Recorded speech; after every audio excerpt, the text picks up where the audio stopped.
दोस्तों,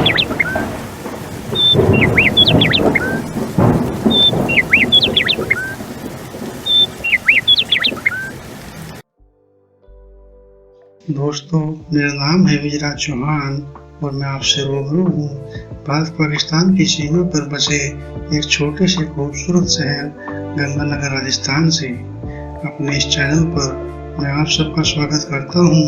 यहाँ पर आप मेरे लिखे नाटक, उपन्यास और कहानियाँ मेरी आवाज़ में सुन सकते हैं। दोस्तों, चलिए शुरू करते हैं आज के उपन्यास को।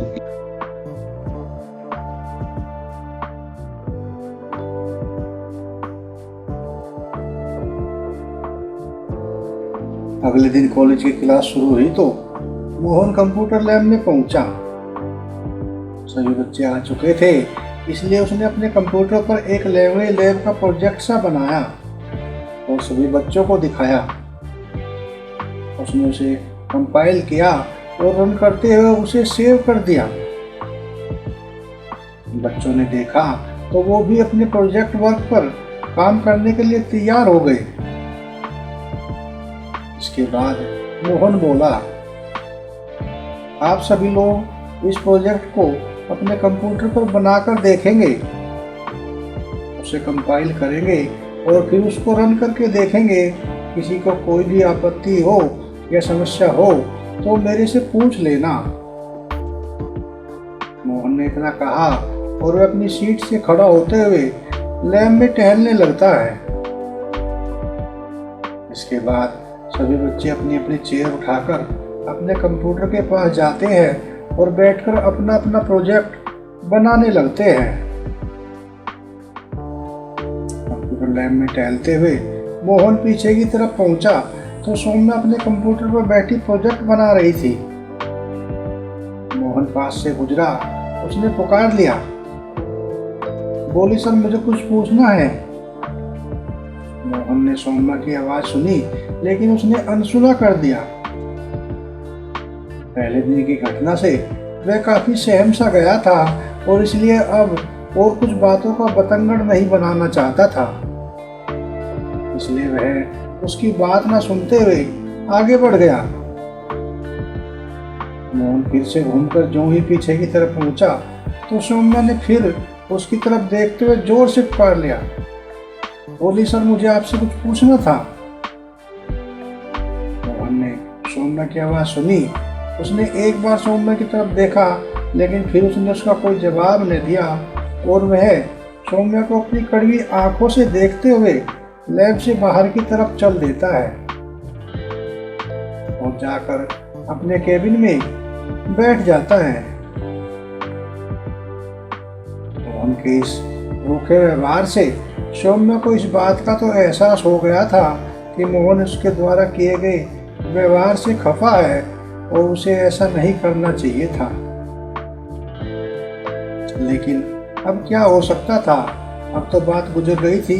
अब तो उसे उसका कोई उपाय करना होगा और ताकि वह मोहन से बात कर सके। सौम्या अपने कंप्यूटर से खड़ी होती है और लैब में से होते हुए वह मोहन के केबिन में पहुंचती है। वह केबिन का दरवाजा खोलते हुए बोली, मे आई कम इन सर।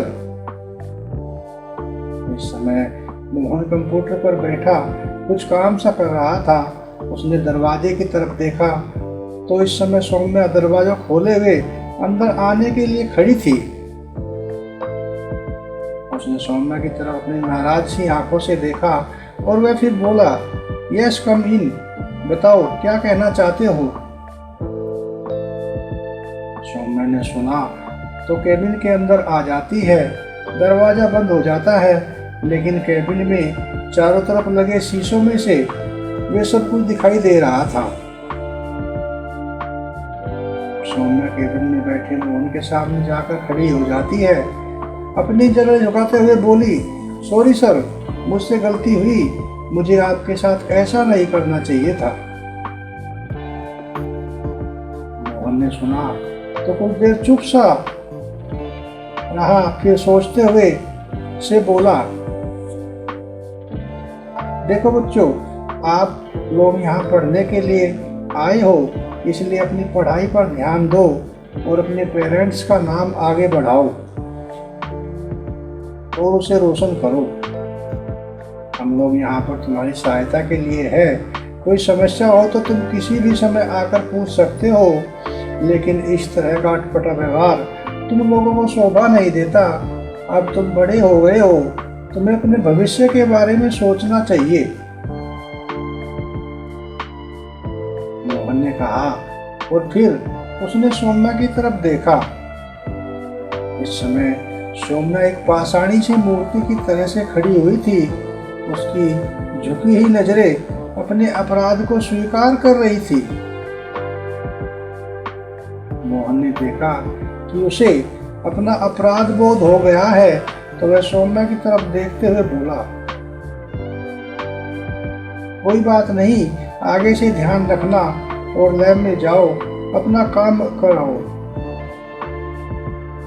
सौम्या ने सुना कि माफी मिल गई है तो उसके मन में फुलझड़ी सी छूटने लगी। मैं अपनी झुकी हुई पलकों को ऊपर उठाते हुए बोली, लेकिन सर मुझे कुछ पूछना था, आपको कंप्यूटर पर आकर देखना होगा। मोहन ने सौम्या की तरफ देखा। उसकी आंखों में भी अपराध बोध का सबूत सा दिखाई दे रहा था। सौम्या को देखते हुए मोहन बोला, ठीक है, तुम अपने कंप्यूटर पर जाकर बैठो, मैं आता हूँ, देखूंगा कि क्या प्रॉब्लम है। सौम्या ने सुना तो खुशी से फुदकती हुई आकर अपने कंप्यूटर पर बैठ गई और कीबोर्ड पर कुछ काम सा करने लगी। मोहन ने देखा तो वह अपनी कुर्सी से खड़ा हुआ और लैब में गया। कंप्यूटर पर बैठी सौम्या ने अपनी कुछ प्रॉब्लम सी बताई, जिसके लिए मोहन ने कीबोर्ड पर कुछ कमांड सी दी और प्रोग्राम को रन कर दिया। उसका प्रोग्राम चल गया था, जिसे चला देखकर सौम्या का चेहरा, जो भी थोड़ी देर पहले मुरझा सा गया था, फूल की तरह खिल उठा और वह मुस्कुराते हुए बोली, थैंक यू सर। मोहन ने भी उसकी तरफ देखा। उसकी आंखें, जो भी थोड़ी देर पहले अपराधी हो गई थी, अब खुशी के मारे चमक उठी थी। मोहन ने उसे एक बार देखा और वह अपने केबिन की तरफ चला आता है।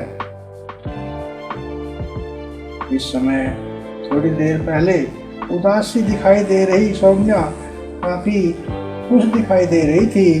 उसका दिल खुशी से मुस्कुरा उठा था और इस समय वह खुशी से पुलकित हो रहा था।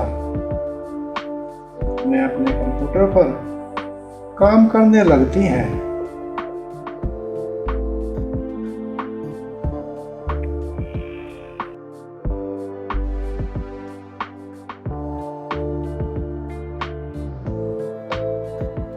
अपनी इन्हीं लाइनों के साथ ही आज के प्रोग्राम को यहीं पे विराम देते हैं।